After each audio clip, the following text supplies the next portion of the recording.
Ahora, vamos a escribir los controles en la calefacción. Los controles. Ahora, para que yo pueda utilizar la calefacción, el termostato viene siendo el control principal para iniciar o parar un equipo de calefacción. Ese es el primer control más importante. El termostato. Ahora,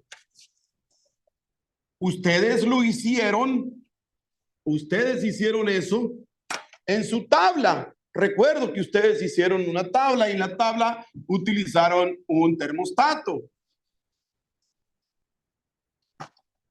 Ahora, el termostato, él trae, por lo regular en la mayoría de equipos de calefacción, va a venir así. Siempre el termostato viene con una letra R. Esta letra R puede ser letra RH. Después va a venir con una Y. Luego va a traer una C. Después una Y.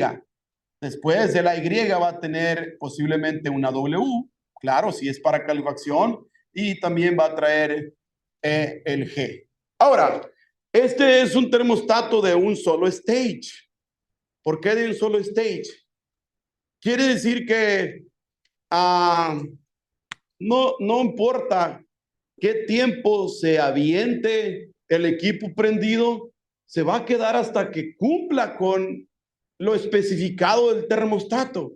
Si el termostato está pidiendo 72 Fahrenheit de calefacción y la temperatura ambient temperature, está dry bulb o bulbo seco del indoor, si este está a 65 grados, pues obviamente va a prender, porque yo quiero que adentro esté a 72. El dry bulb, la temperatura ambiente de adentro, está a 65 grados. Está frío. Entonces, ¿qué quiere decir? Que yo necesito que mi equipo de calefacción prenda y llegue hasta los 72 grados. Entonces, si el equipo va a ser de un solo stage, nomás va a traer el W, que es para prender o controlar un solo equipo que tiene una sola velocidad. Este se puede aventar, dijimos, hasta 2 horas, según la eficiencia que tenga, lo bien distribuido que haya quedado, se va a aventar hasta 2 horas para poder satisfacer a ese termostato y que se apague. Ahora, pero si el equipo entonces no solamente es de un solo W, ese trae el RH, el común, el Y1, Y2, y también va a traer el W1 y el W2 y el blower. Ahora, ¿qué quiere decir? Que este equipo, en vez de aventarse 2 horas, si tiene un parámetro de 30 minutos, por así decirlo, y este equipo dice, hey, todavía no ha llegado a 72 grados, lo que hace el termostato es que prácticamente manda a trabajar al Y2 y el furnace se va al segundo stage, poniendo mucho más calor, mucho más flama. El blower da más recio, la válvula de gas se va al second stage, se abre otra compuerta metiendo más calefacción y más rápido va a terminar. Entonces ahora, ¿qué quiere decir esto? Que después de 30 minutos de estar trabajando y no ha cumplido con el tiempo, no ha cumplido con los 72 grados, ¿qué es lo que va a hacer? Automáticamente lo echa a andar para que esas 2 horas solamente sean 45 minutos. Entonces, este equipo sería de 2 stages. Ahora, algo que también quiero incluir aquí en ese termostato es el pequeño puente que tenemos nosotros del RH. Hay un puente a LRC. Siempre hay un puente así. Para los que no se acuerdan por qué les dije que había este pequeño puente, ¿para qué era? ¿Se acuerdan? ¿Para qué era ese pequeño puente en el termostato? No sé si tenemos por ahí un termostato, Eri. ¿Ya? Ok.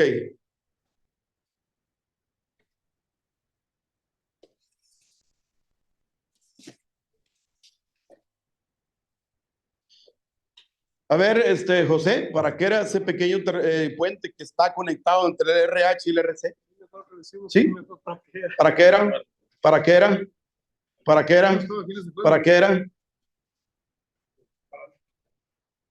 Rafa, ¿para qué era? ¿Para qué era, Arturo? Nadie sabe para qué era. Ok, qué bueno que no saben, porque aquí les vamos a decir.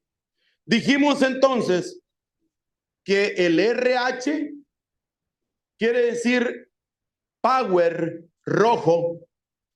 El power o el cable que se conecta del transformador.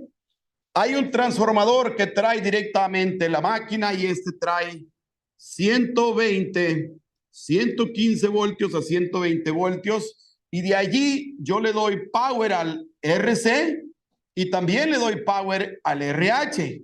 Ok, pero si se supone que tengo una distancia adicional después de 50 pies de distancia, mi voltaje puede caer.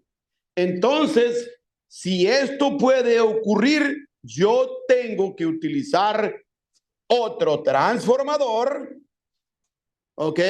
Otro transformador que le voy a dar power, le voy a quitar el puente y le voy a dar power al RC y también al cable de común para un posible condensador que está a más de 50 pies de distancia.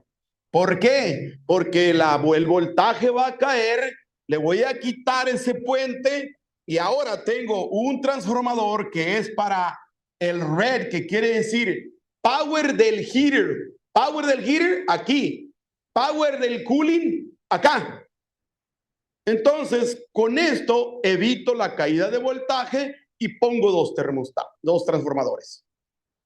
Pero solamente en ciertas ocasiones donde usted posiblemente sospeche que va a haber caída de voltaje. Si no, entonces no hay necesidad. Puede utilizar un solo transformador y le tiene que dejar ese puente del RH al RC. ¿Qué quiere decir? Que de un solo transformador nosotros estamos dándole power al RC, a los dos. Eso es lo que quiere decir. Y por eso ese puente se debe de quedar. Do you find any? Okay, yeah, there you go. So, aquí está, Hugo, lo puedes tomar y subirlo al grupo, por favor. En caso de que hubiera necesidad de poner dos, aquí está la configuración. Bien, qué bueno. Yo pensé que todo esto ya lo sabían, pero no, y para eso hacemos las revisiones. Es calefacción, tenemos que volver al punto. A ver, se supone que ya pasaste el examen, pero vamos a ver si todavía se te pasaron algunas cosillas por allí, ¿ok?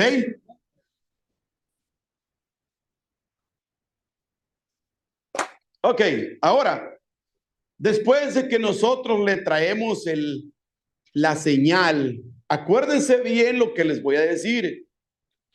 El termostato no produce ningún tipo de voltaje.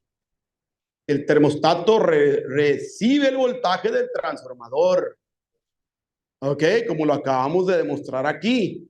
Él no produce, el termostato solamente es un switch que funciona por medio de la temperatura.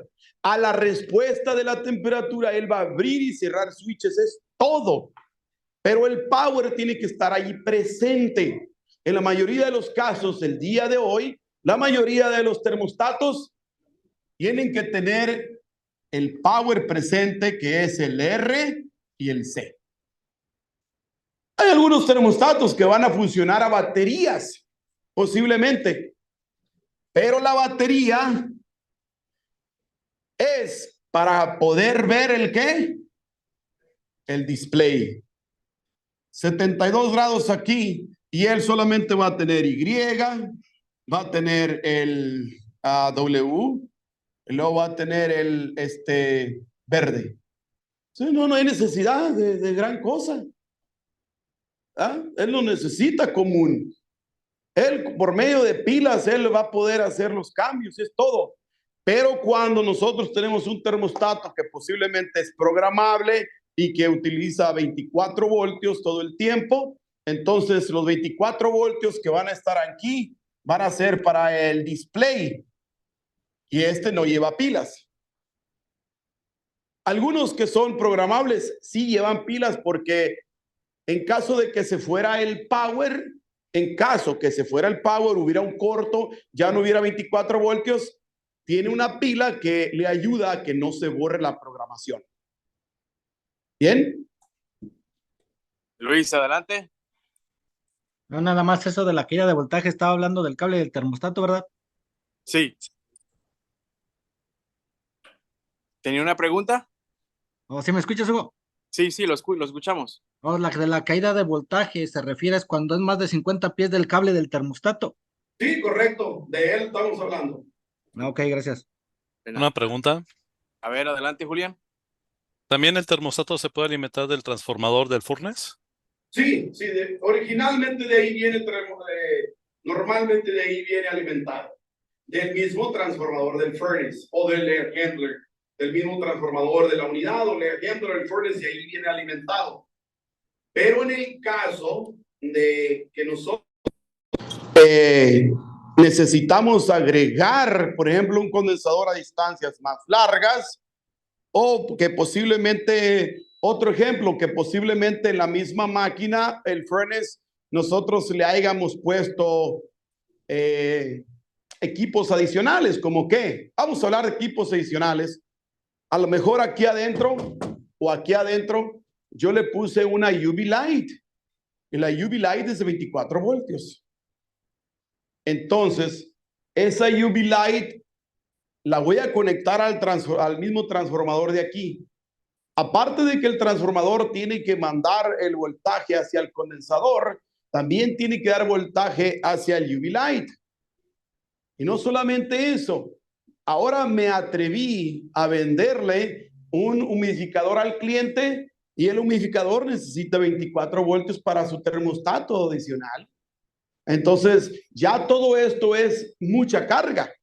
Entonces, ¿qué es lo que voy a hacer? Le voy a poner sus transformadores por separado a cada uno de sus accesorios. Como en el caso del humidificador que nosotros tenemos aquí, tengo su propio transformador, que es el que le da voltaje al humidificador, sin robarle nada al transformador original del furnace. Ahora, si quiero poner entonces un UV light adicional que sea de 24 voltios, tengo que poner otro transformador. ¿Sí? Ahora sí, ¿ya entendido? Claro, todo quedó entendido. Muy bien, así me gusta. Nunca he tenido estudiantes como ustedes. Bien, ahora hablemos ya de la secuencia de operación y los componentes que hay en un furnace. La secuencia de operación que ya hemos visto anteriormente.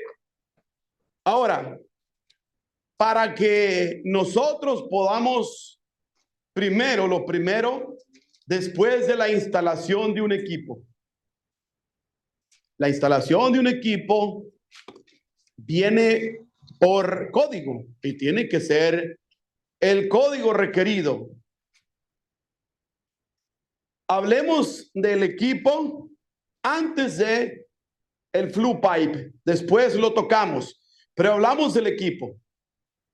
En la mayoría de las máquinas, la secuencia de operación, que son las que van a ustedes mirar, que son las máquinas de 80% en eficiencia en adelante, la mayoría sí funciona, incluyendo a las de 70% natural draft. Así funciona.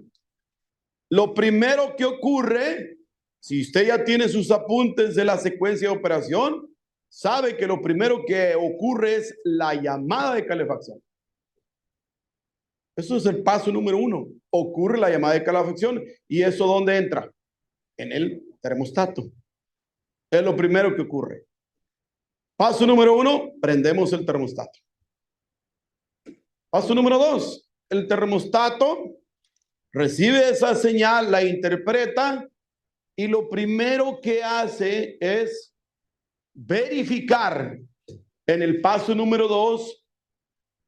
La tarjeta recibe esa señal por el W y luego lo que hace es de que prende o manda a una prepurga primero al inducer. El inducer es el que induce esa corriente natural de aire, recuerden, y es el que también a la misma vez se encarga de sacar los gases, combustibles quemados. Bien, este inducer va a traer una pequeña carcasa en él con un tubo conectado. Ese tubo conectado sale una manguerita y se conecta a un sensor de presión. El mismo inducer, cuando inicia, prende, lo que hace es de que a la presión, acuérdense, a la presión que él genera, el sensor de presión viene por columnas de agua. Hay algunos que se cierran a punto 20, punto 30, punto 40, punto 50. Entonces, cuando el inducer prende, él genera un pequeño vacío y hace que se cierre el diafragma del sensor de presión.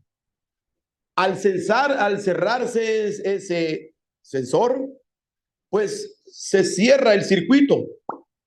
Al cerrarse el circuito, le manda de regreso a la computadora y le dice, estoy libre. Pero ¿qué ocurriría si no se cerrara ese circuito? Los contactos del sensor de presión, ¿qué ocurriría? La señal no pasaría a la tarjeta. Esto le indica a la tarjeta 3 cosas. La primera, la tarjeta quiere rectificar que no haya un bloqueo. Y ese es lo primero que hace, indicarle que no hay un bloqueo.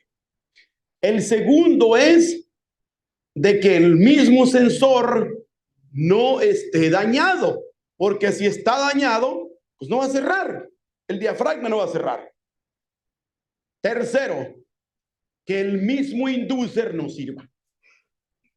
Porque si no sirve el inducer, entonces no va a cerrar, no va a crear esa fuerza centrífuga. Pero ¿qué más puede ocurrir que no se cierre? ¿Qué más puede ocurrir? Ya dije que posiblemente el inducer no sirva, ese es uno. Segundo, que el sensor de presión no cierre los contactos porque el diafragma no sirve.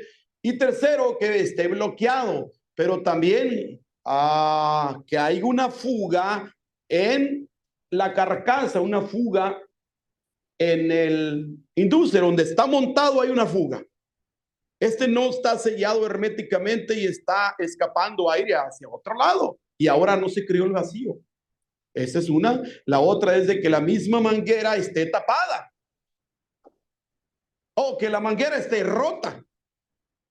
Que aunque se ve que está conectada, puede que esté porosa y está escapando aire. Créame, incontables veces yo he ido a restaurantes y el water heater no prende. No, pues ya me pongo y veo que el blower sí está trabajando. Pero me pongo a ver el tubito quito la manguera de aquí. Pinche tubo está lleno de grasa. El blower sí estaba trabajando. Pero todo aquel técnico que no investiga más allá de las posibles causas, dice, no sirve la inducer. Lo va a traer y lo va a cambiar. ¿Y qué creen? Va a funcionar. Va a decir, ah, sí, era el inducer. Sí. Pero no era el inducer, es que el tubo estaba tapado. Entonces, si le cabe el inducer, pero no el tubo, y si funciona, entonces. Sí, porque es que el inducer viene con toda la carcasa. No sé si les pasamos por ahí un inducer, viene con todo el housing. Ah, viene el kit completo. Entonces él lo va a cambiar y va a decir, ah, sí, ese es el que no servía. Pero en realidad lo que no servía era el tubo que estaba tapado. Pero como viene parte con el housing, dice, ah, qué chingón, sí, ya, estoy chingón.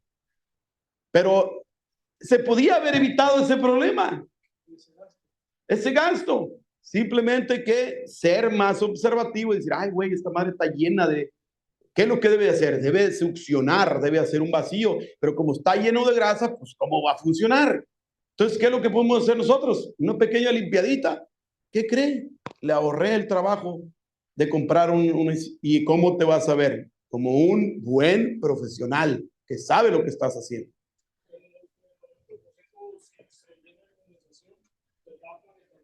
Se tapa.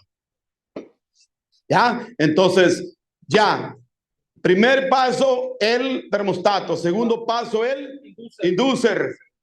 Tercer paso es rectificar, ¿qué? El sensor de presión. Ese es el tercer paso. El tercer paso, el sensor de presión, se debe de cerrar el circuito. Pero siempre consideren qué es lo que lo cierra. ¿Ok? Considere todas las partes que la debe de cerrar. Ahora, fíjense bien. Les recomiendo que nunca le ande chupando la manguera, ¿eh? ¿Qué te ríes, güey? Con albur, dices. Presto la manguera. O sea, me refiero a que esta manguerita de aquí no la agarre y ahí mismo le chupe, porque con lo que se cierra esos contactos son solamente con 0.20 de presión de water inch column, muy poquita presión, pero usted la agarra y a su madre. Esa fuerza va a hacer que se doblen los contactos en la parte de adentro y ahora ya no va a cerrar.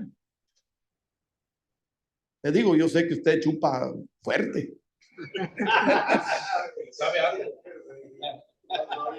Usted succiona con una fuerza que... Hay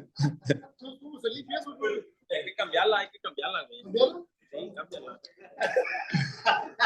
cámbiala. No, cambiarla. No le chupe, no, mejor cámbiala. Y no le sople tampoco. Ahora, paso número 3. Después de que rectificó que claramente se cerró el sensor, el paso número 3 lo que va a hacer es de que va a encender el igniter. Lo manda al igniter y dice, hey, estamos libres. Y prende el igniter, conocido como hot surface igniter o la chispa.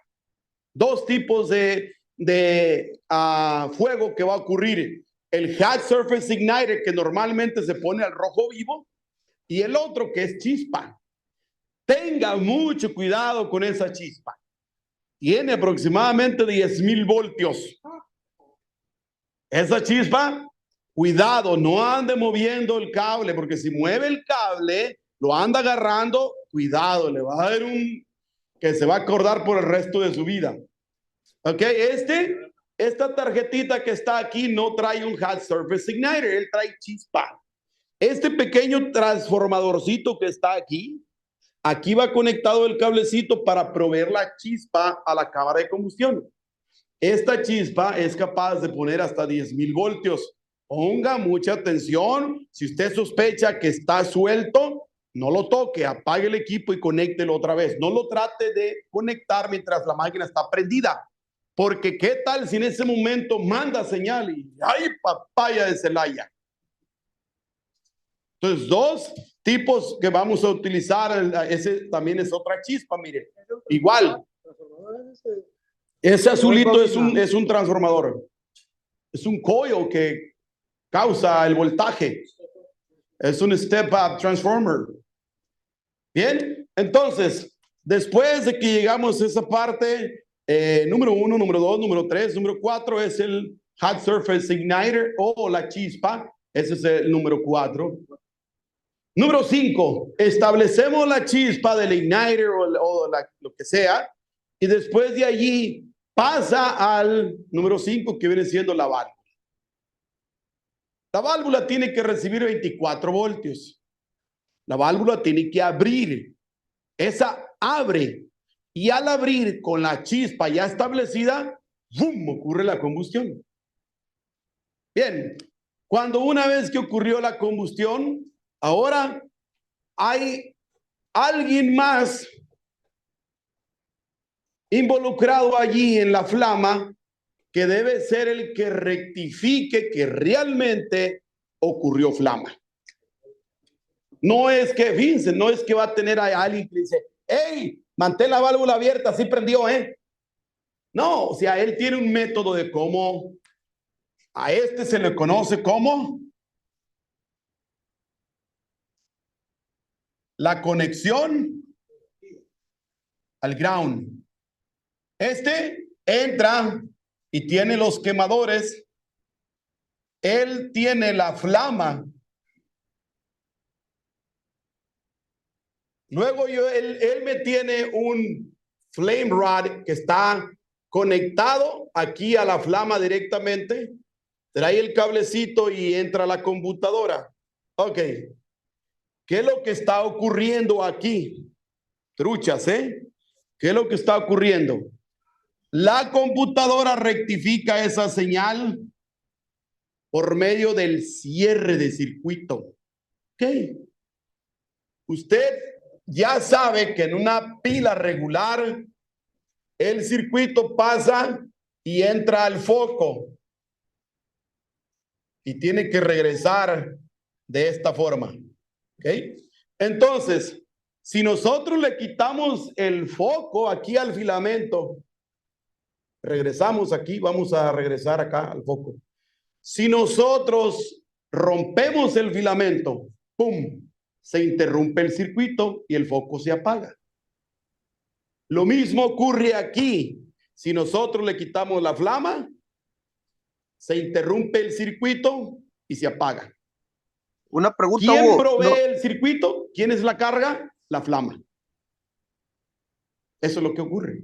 La flama es parte del circuito, él completa el circuito.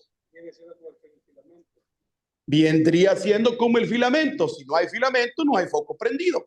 Y lo mismo aquí, rectifica la flama por medio de la misma flama.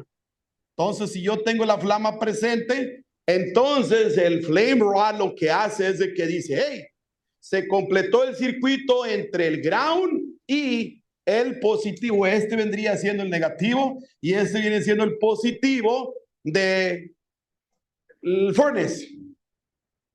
Entonces, por medio de, este es el flame sensor. Él rectifica flama y dice, vámonos, está la flama presente y mantiene la válvula de gas abierto. Ok, pero si no hay flama, la computadora lo rectifica como un circuito abierto, como que se abrió el circuito y ¡pum!, se abren los contactos y se tiene que cerrar la válvula de gas. Automáticamente, él es el que va conectado a la válvula de gas.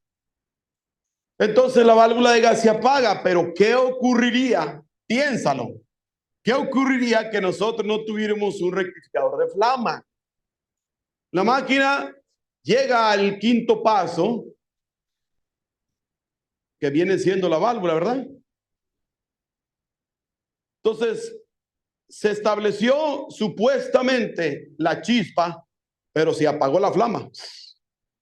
¿Qué ocurriría si nosotros mantenemos la válvula de gas abierta continuamente? Todo ese gas ahí acumulado dentro de los quemadores. En cuanto vuelva a iniciar otra vez y se establezca la chispa, ¡boom!, hijo de Jesús. Y todos salimos volando y quemados de las cejas y pestañas, porque yo he visto a muchos que se meten a trabajar en los ovens y así salen. Entonces, ¿qué es lo que ocurre? Cuando esto ocurra, muchachos, cuando esto ocurra, las máquinas nuevas, cuando esto ocurre, es de que la máquina prende, pero no se va rápidamente hacia los pasos. Se espera por lo menos unas 2 veces, aproximadamente 1 minuto más o menos, entre 1 y medio, prende el inducer. Y el inducer hace que en ese momento, es más, al final de la secuencia, también ocurre esto. Al final de la secuencia lo que hace es de que prende el blower. Y el blower hace que se mueva todo ese posible gas contenido en la cámara de combustión y sacarlo de allí. Y viene la prepurga también para sacar el posible gas que se haya quedado en la cámara de combustión. También lo saca para afuera. Y ya vuelve a iniciarse otra vez. ¿Ok? Entonces, paso número 6, ¿qué es lo que ocurre? En el paso número 5, ¿qué ocurría?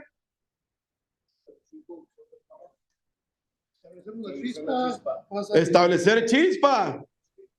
Paso número 1, termostato. Número 2, inducer. Número 3, sensor. Número 4. No, número 4 era ¿qué? Chispa. El igniter. Chispa. Número 5 era la válvula. Número 6 es flame Rectificador de sensor. flama. Número 7 es ¿qué?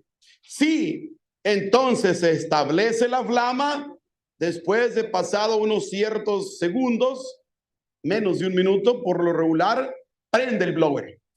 ¿Para el 7? El blower.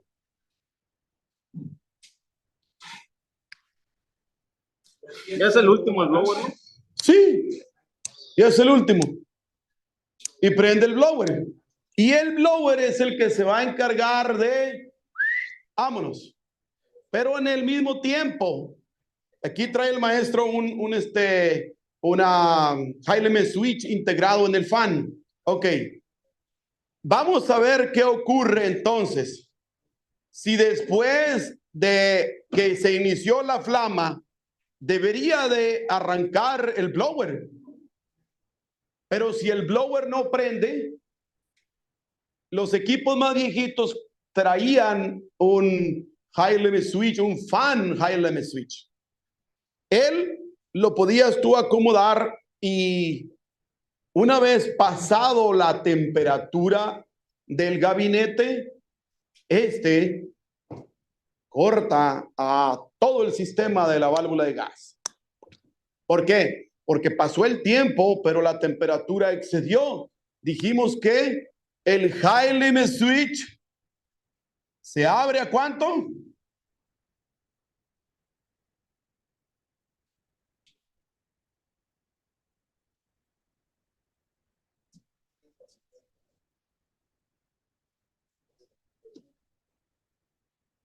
El high limit switch se va a abrir a 162, 160, 162 de temperatura.